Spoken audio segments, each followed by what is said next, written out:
지금부터 게임 체인저 기본소득의 작과의 만남을 시작하겠습니다.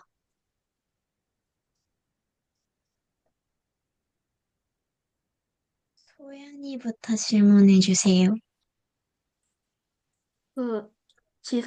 그 VR 게임 공간을 이야기의 주요 모델로 설정한 특별한 이유가 계신가요?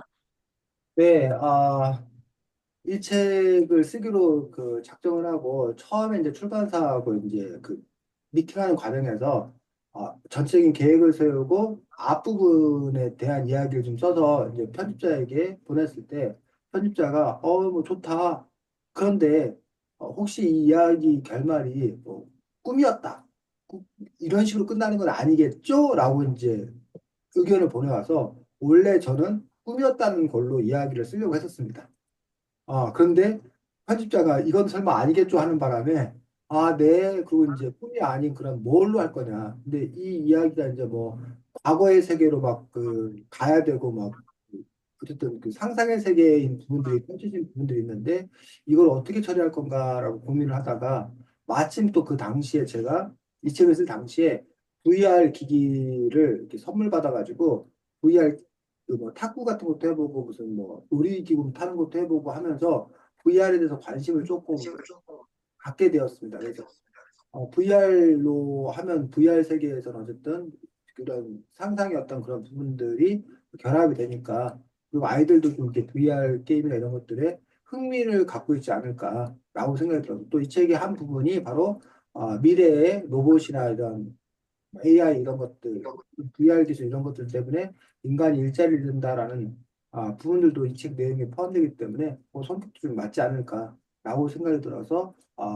아이들이 VR을 통해서 이제 만나는 걸로 그렇게 이야기를 끌어갔습니다. 그런데 제가 이제 VR 게임 같은 걸 해본 적이 없고 어떻게 하는지 잘 몰라서 그래서 이제 그 게임 VR 게임하는 아니면 일반 게임하는 그런 친구들 어린 친구들에게 물어봐서 그래서 여기 보면 무슨 뭐 퀘스트니 무슨 뭘 획득했다는 둥뭐 일단 그렇게 게임 용어를 좀 써서 그 VR 게임의 분위기가 나도록 노력을 했는데 과연 그게 이제 얼마나 사람들에게 이렇게 실감나게 전달되었는지 그건 솔직히 잘 모르겠습니다. 네. 음, 수아가 질문하도록 하겠습니다. 키리바시 나라에는 킹타일드가 많이 생긴다고 했는데 그럼 킹타일드로 인해 떠내려간 집은 어떻게 돼요? 네, 뭐 제가 키리바시를 직접 가본 건 아니어서 근데 이제 키리바시라는 그 섬은 실제 있는 곳이고 그리고 킹타이드도 실제로 벌어지는 그런 일이라고 합니다. 그래서 제가 이 부분을 쓸 때 우리 아마 한국일보였던 것 같은데 그 한국일보 기자가 그곳에 가가지고 직접 취재한 내용들이 그 르포 기사라고 하는데 그 기사로 이렇게 여러 차례 연재된 것들을 보고서 이제 거기서 아이디어를 얻어가지고 글을 썼는데 거기 같은 경우는 이제 우리처럼 이렇게 아파트를 짓거나 그렇게 살기보다는 더운 나라고 이래가지고 뭐 이렇게 원두막 비슷하게 뭐 이렇게 집을 짓는 경우가 많다고 합니다. 그래서 그냥 그 휩쓸려 내려가면 우리나라 마치 홍수 나가지고 건물 같은 거 다 휩쓸려 내려가듯이 휩쓸려 내려가는 거고 그러면 이제 그 사람들은 다시 이제 집을 짓고 다시 처음부터 출발해야 되는 거겠죠. 그래서 이 책에 썼는데 과거에는 그런 일이 몇 번 안 일어났는데 이제는 너무 이게 빈번하게 일어나가지고 이것들이 다 이제 이상기후 때문에 생겨난 그런 일이어서 그 사람들이 그렇게 이제 어려움에 빠지게 되고 심지어는 이제 자기들이 살던 곳에서는 도저히 그런 풍타이나 이런 것 때문에 살 수가 없어가지고 정든 고향을 떠나서 다른 곳으로 이제 이주할 수밖에 없는 그런 사람들의 이야기를 읽어서 그걸 바탕으로 이제 썼습니다. 그리고 여기 나오는 역도 선수도 실제로 그러한 퍼포먼스를 벌인 걸로 유명한 역도 선수고 해서 그 부분은 다 실화를 바탕으로 해서 이야기를 구성했습니다. 다음은 은호가 질문하도록 하겠습니다. 어, 주인공들의 이름들이 있는데 그 주인공들의 이름은 어떻게 지으신 거예요? 네, 제 이름이 이제 선배다 보니까, 물론 제가, 착한 son의 북도둑배를 쓰지만, 어쨌든 선배에서 나이 많은 사람들 이름 때문에 많이 놀림을, 받기도 하고, 반면에 또 이름이 쉬워서 남들이 기억하기 쉽다는 얘기도 뭐 들었습니다. 그래서, 제가 그래서 이름 갖고 뭐 이렇게, 어떤 사람은 그걸 장난친다고 그러는데, 이름 가지고서 그 이야기를 꾸며내면 좋겠다라는 그런 생각을 해가지고, 이 본소 네 글자가 일단 그 이름에 들어갔으면 좋겠다라고 생각을 한 다음에, 그 다음에 이제 이 기본소득을 통해서 우리 사회의 문제를 해결될 수 있는 문제가 뭐 기후위기 문제도 있고, 로봇 일자리 문제도 있고, 뭐 소득이나 자산 불평등 이야기도 있고, 그다음에 성차별 문제도 있어서, 그래서 그러면 이제 그 문제를 해당하는 아이들의 이름도 가급적이면 그거에 맞춰 짓자. 그래서 이제 기후위기 관련되어서는 그냥 기후라고 이름을 지은 거고, 그다음에 로봇과 관련되어서 이제 이름을 줘야 되는데 어떻게 짓까 하다가 이제, 로보네퍼라고 해서 로봇이 로봇과 뭐 비슷하게 이제 좀 이렇게, 발음이 난다고 해갖고 로보네퍼야.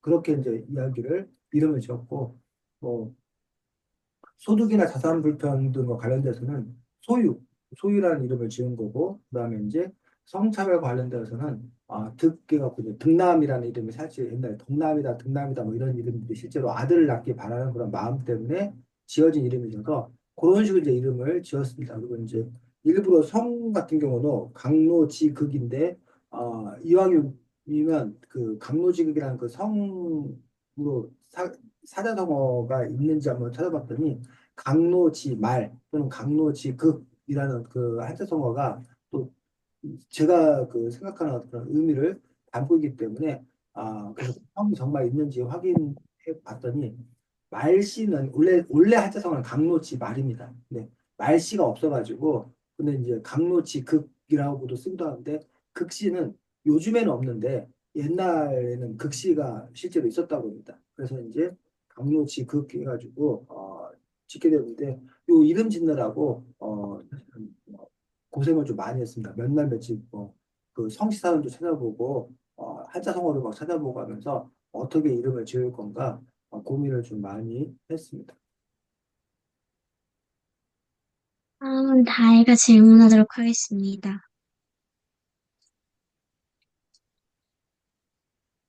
안 들려, 안 들려, 안 들려. 온난화가 심하다고 했었는데 지구 중에 어느 나라가 대부분 지구 온난화 피해를 많이 보나요?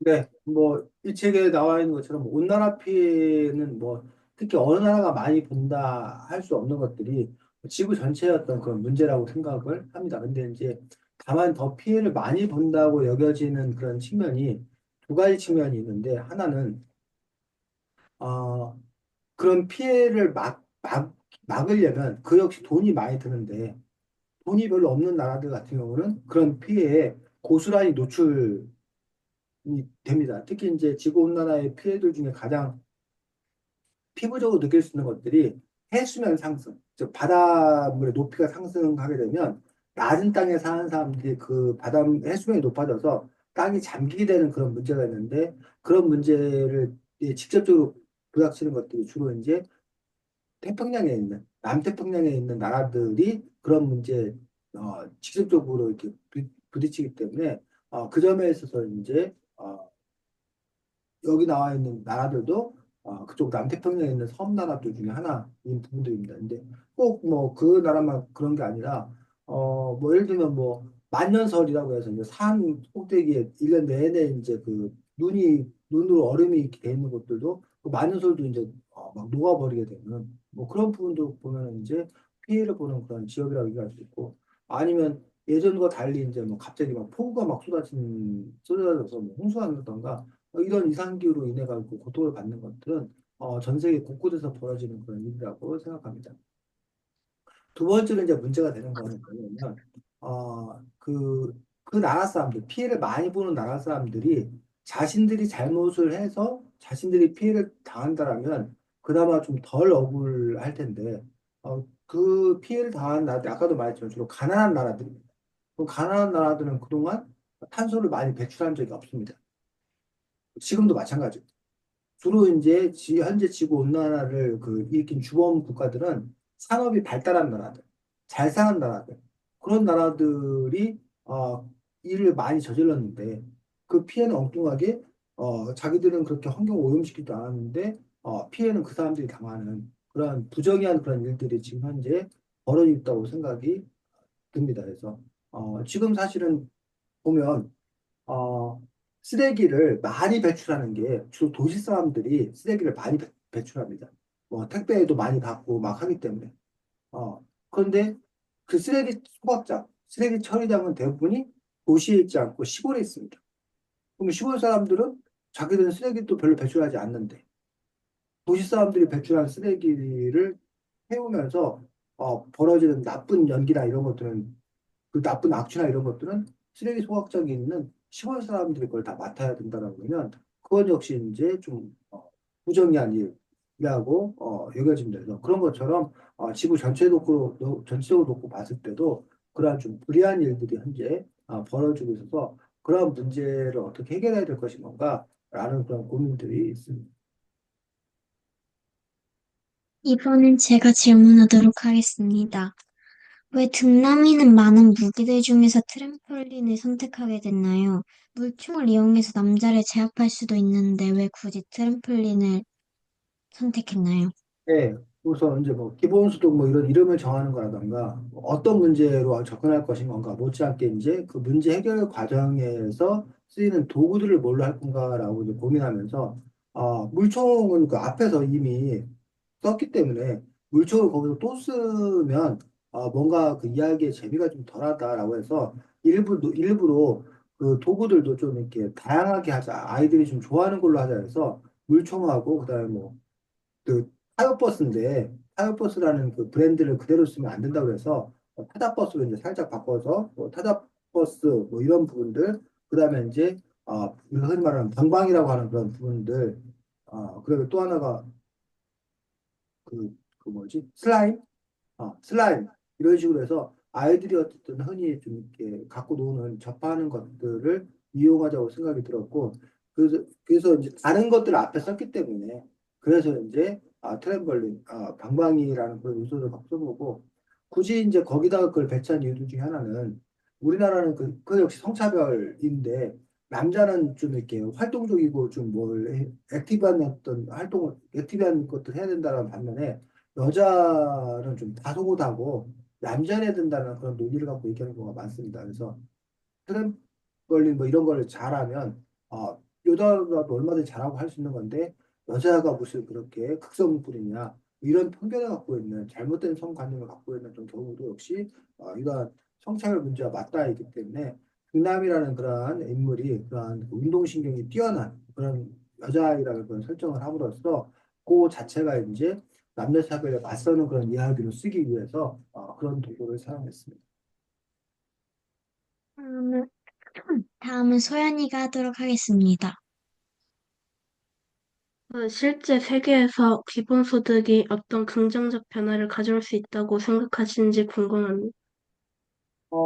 네, 저 같은 경우는 이제 기본소득을 통해서 이 책에 나와 있는 것처럼 기본소득이 뭐 모든 문제를 해결할 수 있다고 생각하지 않습니다.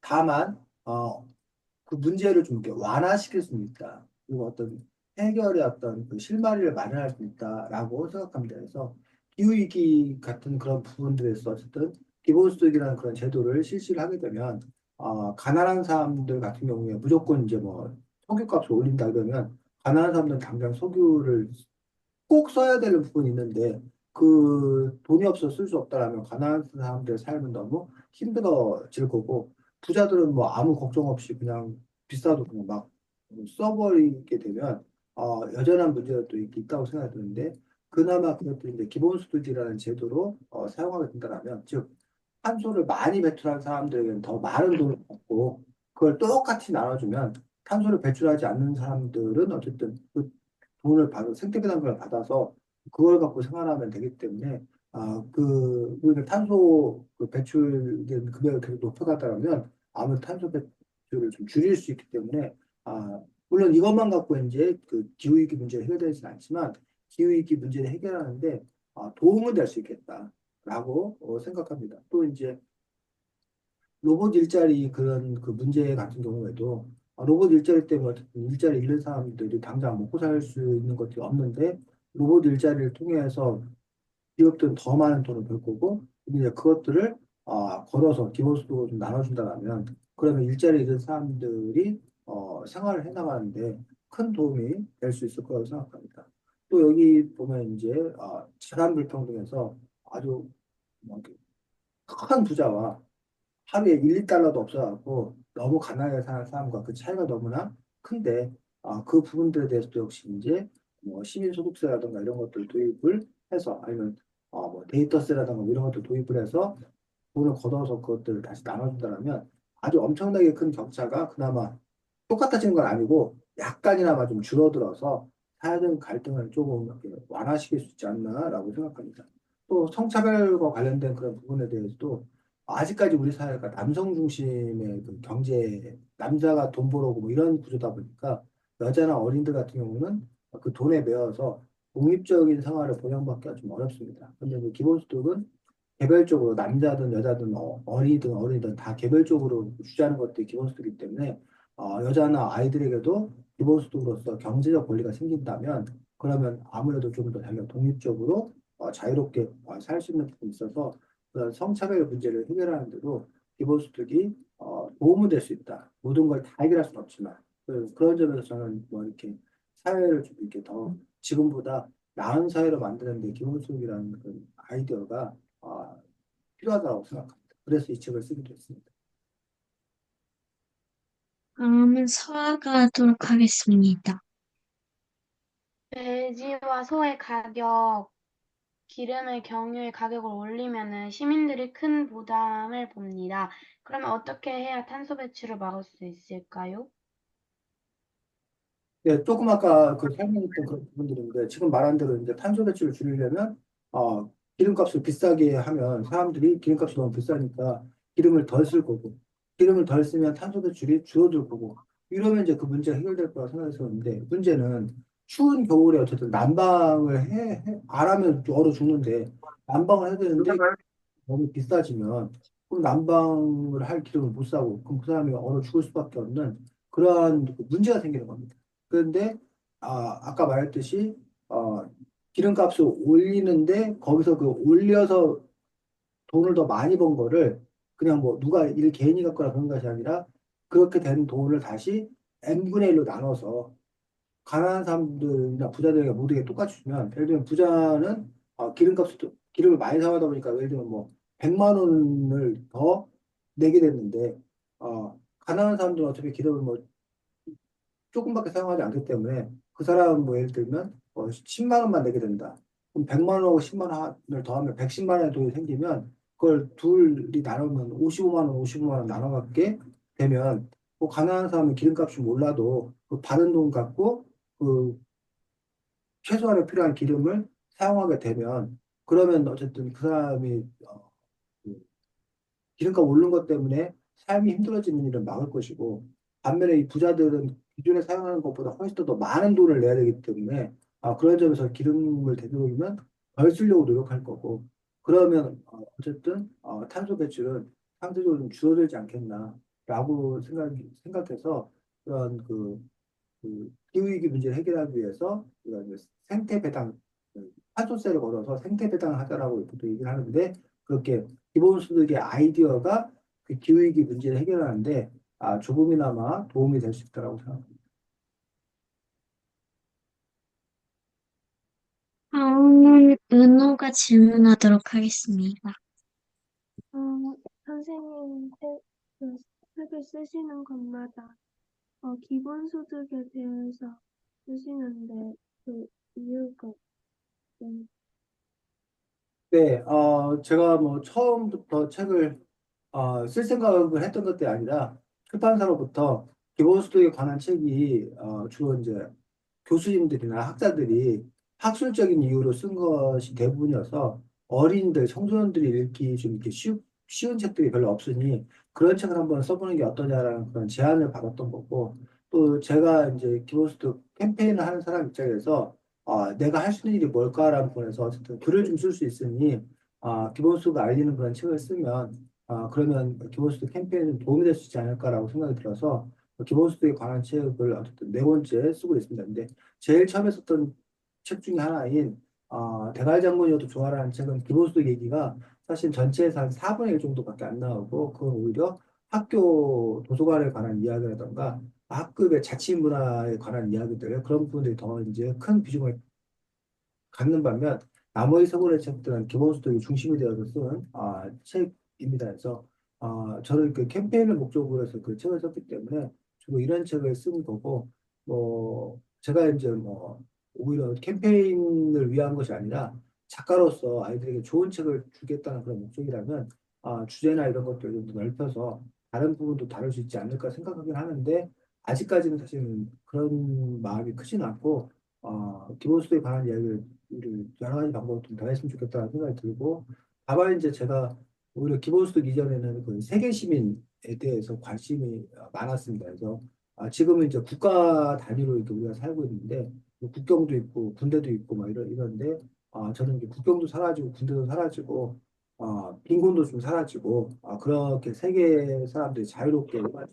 있는 그런 세상이 되면 좋겠다는 생각이 있어서 나중에 기회가 된다라면 세계 시민에 관련된 책을 쓴다던가 해서 꼭 기본소득이 아닌 다른 이야기도 할 수 있으면 좋겠다고 생각합니다. 다음은 다이가 질문하도록 하겠습니다. 안 들려. 여기서 나오는 베트남 분께서 자기 남편이랑 이혼을 못하는 이유가 한국 국적이 없어서라는데 국적을 얻을 수가 있어요?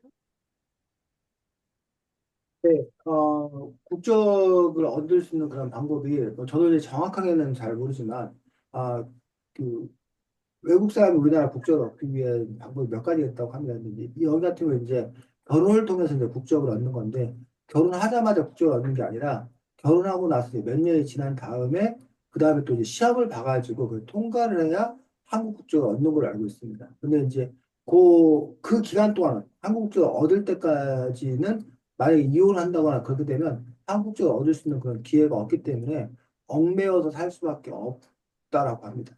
그래서 여기서 다루고 있는 문제는 바로 그런 문제를 다루고 있어서 외국인들이 더 차별받는 그런 부분들도 다루고 있던 거고 근데 이제 그것들이 또 이제 여자기 때문에 이렇게 이제 뭐 폭행을 당한다던가 가정폭력을 당한다던가 그런 이유가 있어서 성차별의 문제와도 관련이 있기 때문에 성차별 분야로 이렇게 연결지어서 쓴 겁니다. 그래서 그런 부분들 때문에 국적을 취득하는 과정을 좀 바꾸자라는 그런 주장이 있는 사람도 있고 반면에 그럼 왜 또 그러면 국적 취득을 그렇게 했냐는 부분에 대해서는 일부 우리 또 한국 국적을 얻기 위해서 결혼도 안 했는데 위장결혼 결혼한 척, 돈 받고 결혼한 척 그렇게 해서 위장 결혼을 하고 한국 국적만 이렇게 얻는 그런 사람들이 좀 있기 때문에 그런 사람들도 막기 위해서는 또 이제 이런 제도를 만들었다고 하는데 저 개인의 입장은 어쨌든 아까 말씀드렸듯이 국가 국경 같은 것도 다 없어졌으면 좋겠다.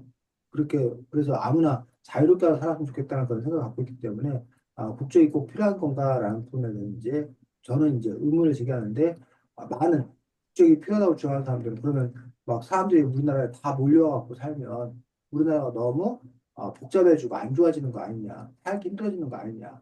그러니 이렇게 제한을 둬야 된다는 그런 주장이 지금까지는 더 큰 목소리여서 제 주장이 좀 받아들이지 않고 있습니다. 근데 저는 이제 뭐 간단합니다. 그냥 우리가 대전에 사는 사람이 서울 간다고 특별히 무슨 검사하거나 뭐 이렇게 뭐 응? 비자를 받아야 되거나 이런 거 없습니다. 그러니까 자유롭게 오갈 수 있고 내가 어디 가서나 일할 수 있고 우리나라 안에서 얼마든지 그러는데 그 우리나라 안에서만 그러는 게 아니라 전 세계 안에서 그렇게 자유롭게 오갈 수 있도록 해도 그럼 쉽게 말해서 지금 나라가 좀 더 커진다고 생각하면 되는 건데 그게 왜 안 될까? 우리나라 안에도 보면은 뭐 서울 같은데 더 사람들도 많이 사는데 비해서 시골 같은 데 사람이 안 사는 것이 있는 것처럼 그러면 그런 식으로 조정이 저절로 될 텐데 외국인들이 이렇게 자유롭게 들어와도 그 안에서 조정이 될 텐데 왜 굳이 그렇게 막아야 되는지 저로서는 조금 아쉽고 안타까운 마음이 있는데 어쨌든 국적을 얻는 그런 과정들이 쉽지 않은 걸로 알고 있고 그러다 보니까 이제 원치 않는 결혼 생활을 또 감당하거나 이렇게 가정폭력을 감당하거나 해야 되는 그런 분들이 있다라고 알고 있습니다. 그럼 제가 질문하도록 하겠습니다. 왜 KK, 왜 KKK 집단의 책에 넣었나요? 네, 와, 은우다. 안녕. 음, 와, 은우 너무 오랜만에 본다, 갑자기. 자, KKK 이야기를 넣은 까닭은 KKK 얘기가 뭐에 나오지? 갑자기 쌤이 기억이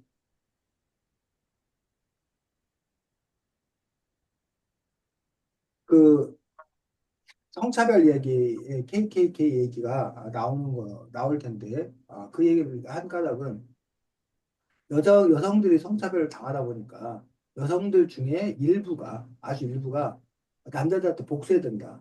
어?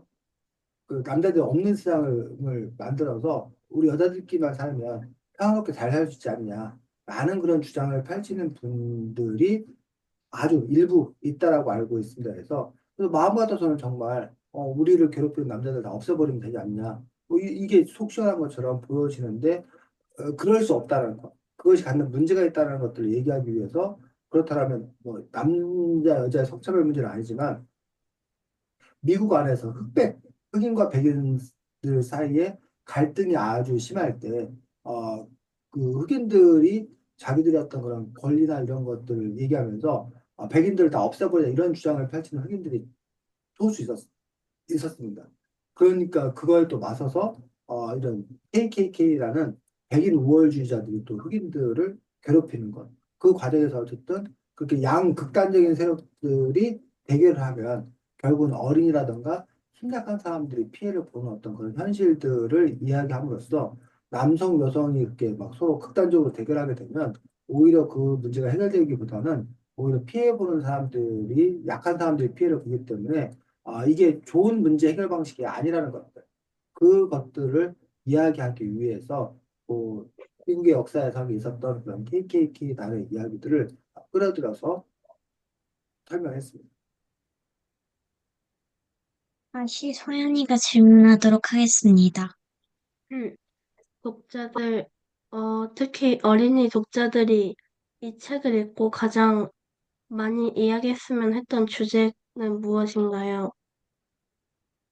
네, 뭐 저는 기본소득 얘기를 가장 많이 했으면 좋겠다라고 생각되는데 그래서 그 기본소득이라고 하는 그 부분들이 어쨌든 우리 사회가 지금 현재 고민하고 있는 여러 문제를 해결하는데 어쨌든 도움이 될 수 있다라는 그런 생각들을 좀 갖고 기본소득에 대해서 이렇게 관심을 어린 친구들이 가졌으면 좋겠다 그리고 기본소득이 있는 세상을 지지했으면 좋겠다는 그런 마음이 이 책을 쓰면서 가장 크게 가졌던 부분들이고 꼭 무슨 뭐 기후 문제라던가 뭐 노무 문제라던가 뭐 소득불평 성차별 문제 중에서 뭐가 더 중요하다 뭐에 더 집중해야 된다는 것들은 특별히 갖고 있지 않습니다. 모두 다 중요한 문제라고 생각합니다.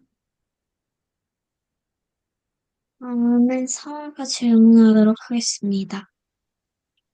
근데 과연 AI가 꼭 나쁜 걸까요? 노동자들이 노동을 하면서 위험한 일들을 대부분 시킵니다. 고층 건물 집 짓는 이런 위험한 노동 때문에 사람들이 죽습니다. 그러면은 꼭 AI가 나쁜 걸까요?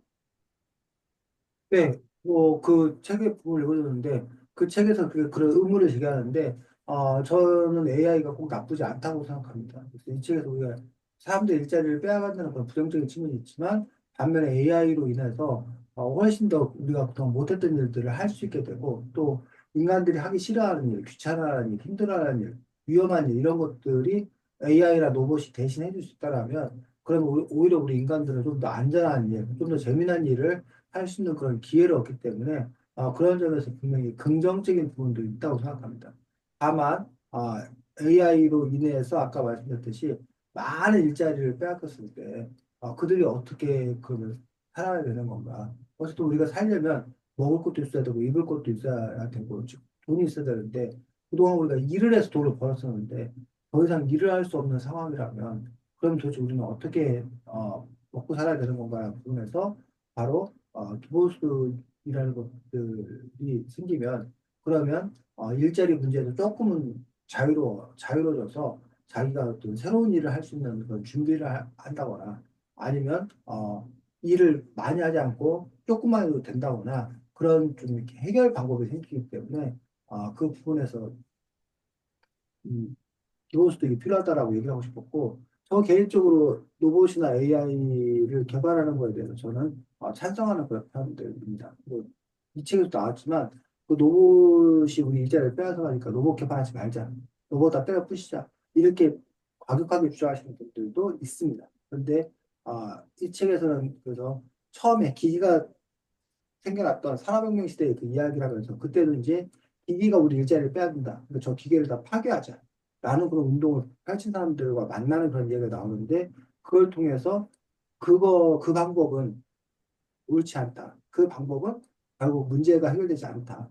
그러니까 우리가 지금 로봇이나 AI 연구를 멈춘다고 해서 이 문제가 해결될 수 있는 것도 아니기 때문에 로봇과 AI는 계속 발전해 가고 다만 그로 인해 생기는 부작용, 그로 인해 생기는 문제를 해결하기 위해서 기본소득 제도를 도입을 하게 되면 로봇 AI가 발전도 할 수 있고 우리 인간의 삶이 위협받지 않을 수도 있고 그래서 서로 이렇게 함께 살 수 있다라고 생각하고 그 중심에 기본소득이 있다라고 저는 생각해서 그런 이야기를 썼습니다.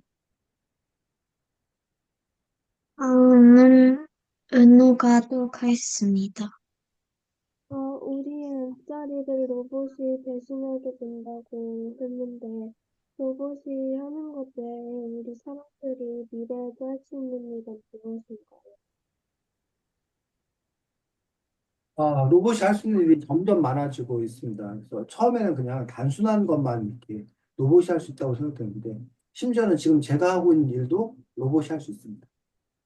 왜냐하면 지금 우리가 여기 수업하는 내용을 다 이렇게 녹화하고 그 녹음해서 AI한테 학습을 시키면 AI가 지금 여러분이 묻는 질문에 대해서 지금 선생님이 대답하고 있는 것처럼 얼마든지 대답을 할 수 있는 그런 시대가 이미 도래했습니다. 그래서 여러분들 뭐 챗GPT 얘기 많이 들어봤을 텐데 챗GPT한테 요구하면 막 글도 막 써주고 우리 아까 뭐 독독고 썼는데 독독고 뭐 3분 할 거 써주고 막 3분 할 거 막 써주고 기본 자료만 있으면 그런 식으로 이제 뭐 작가도 할 수 있고 기자도 할 수 있고 판사도 할 수 있고 변호사도 할 수 있고 이른바 아주 그 높은 수준의 사람들만 할 수 있다고 여겨지는 일까지 그런 로봇 AI가 척척해내는 그런 시대가 됐습니다. 그래서 수능 시험을 봐도 아주 높은 점수를 로봇이었기 때문에 그 점에서 이제 과연 그 우리 인간은 뭐라고 살아야 되는 건가라는 부분이 상당히 고민스러울 수밖에 없다고 생각합니다. 그래서 저 개인적으로는 사람들은 앞으로 해야 될 일은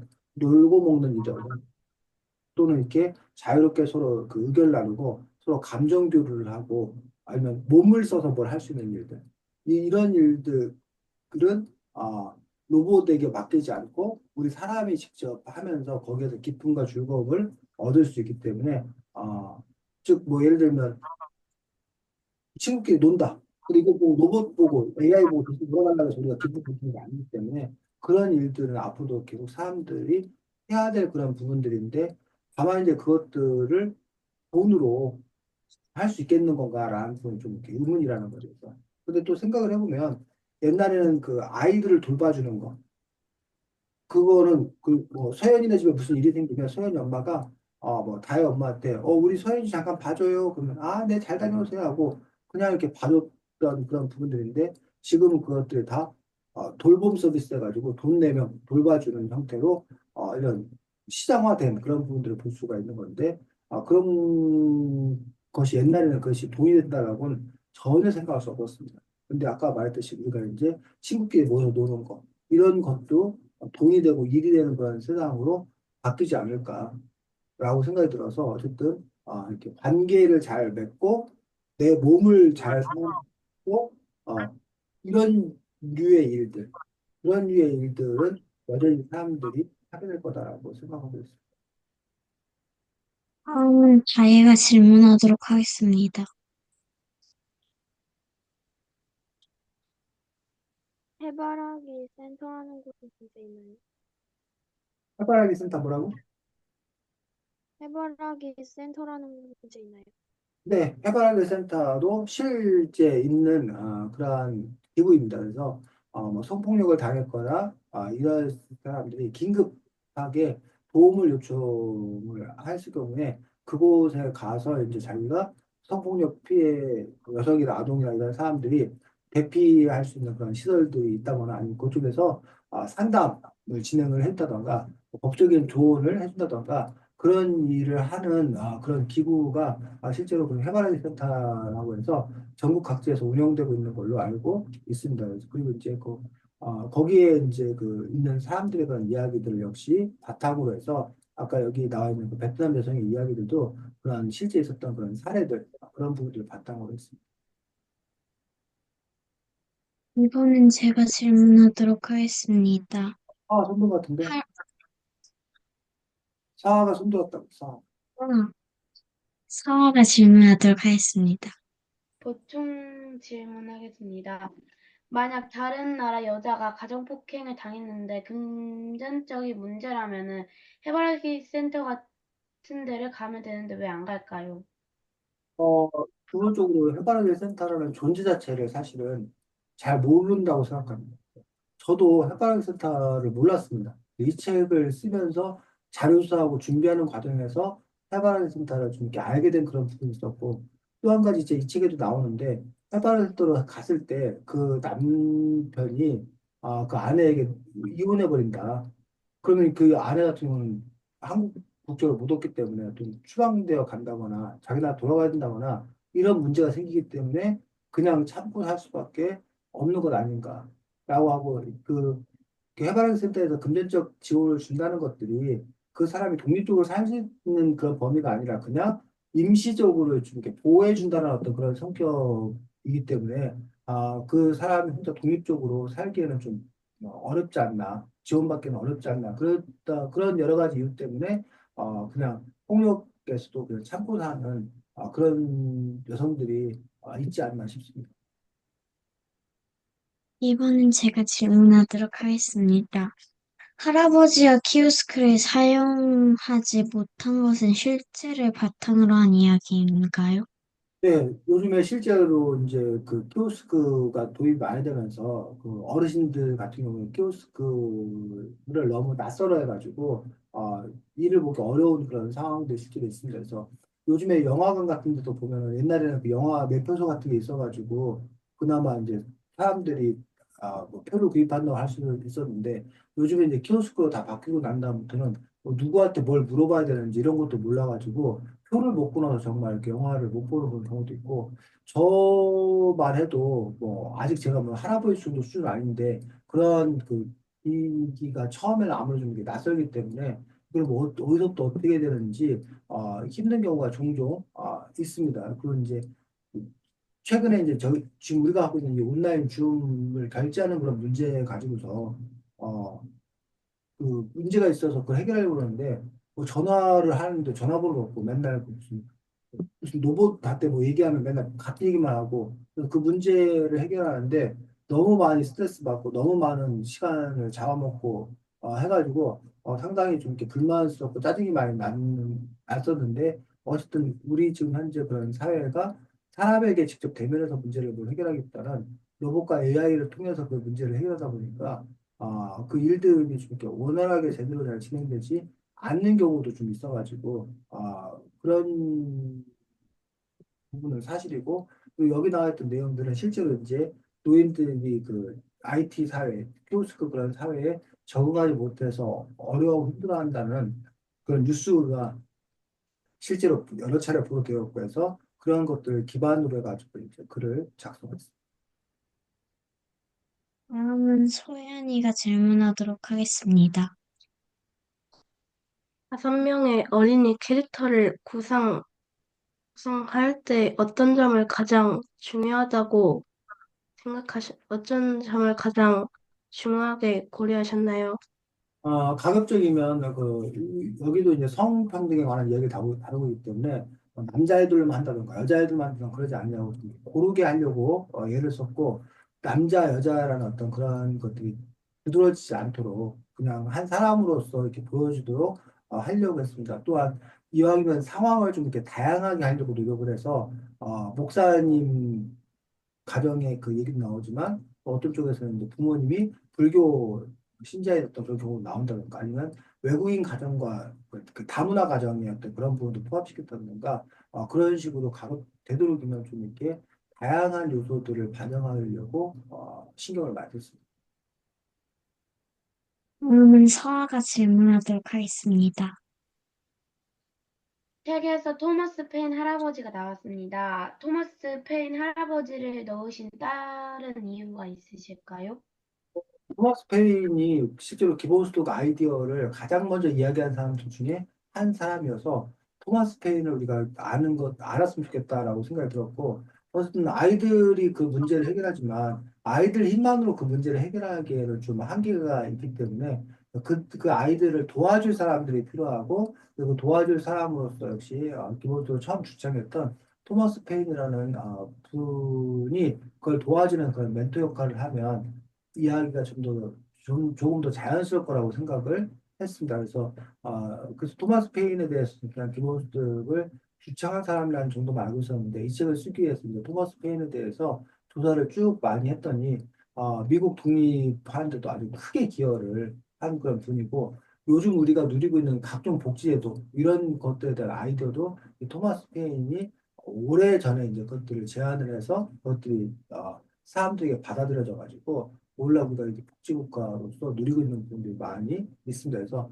토머스 페인이 제안한 것들 중에 아직 실현되지 않은 것들이 바로 기본소득 아이디어인데 다른 많은 아이디어가 현실이 된 것처럼 기본소득도 이제 곧 현실되기를 바라는 마음에서 또 토머스 페인 할아버지를 등장시켰습니다. 다음은 은호가 질문하도록 하겠습니다. 왜 책 제목을 어, 기본소득에 대한 짧은 글이나 이런 걸로 짓지 않고 게임 체인저 기본소득이라고 지었어요. 네, 원래 처음 제목은 그럼 어떻게였습니다. 그럼 어떻게? 제가 생각한 제목. 그래서 왜 그럼 어떻게 했냐면 이 기후 문제라던가 이런 게 있었을 때, 그러면 기름값 올리면 되지 했는데 막상 기름값 올리면 가난한 사람은 어떻게 살아? 라는 그런 문제가 발생하니까 그럼 어떻게? 라고 이제 그 주인공이 얘기를 합니다. 그래서 다른 문제도 역시 마찬가지로 로봇이 문제니까 로봇을 없애버려.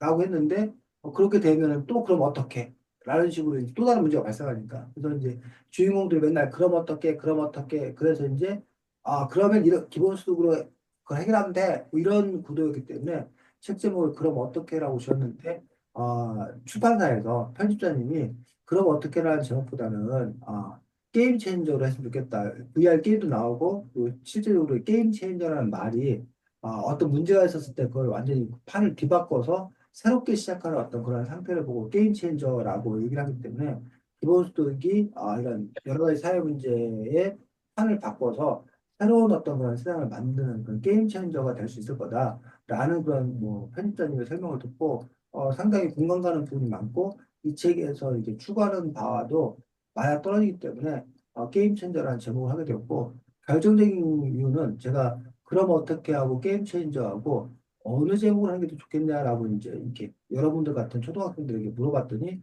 대부분이 다 게임 체인저가 좋다고 얘기를 했습니다. 그래서 왜 이게 좋았더니 게임이라는 말이 들어가 좋다고. 사실 게임 체인저 자체가 게임하고는 직접적인 관계가 없는데 그래서 어쨌든 뭐 아이들이 좀 더 흥미 있어하는 그런 제목이 더 좋은 제목이기 때문에 그래서 게임 체인저 기본적으로 정하게 됐습니다. 다음은 다혜가 질문하도록 하겠습니다.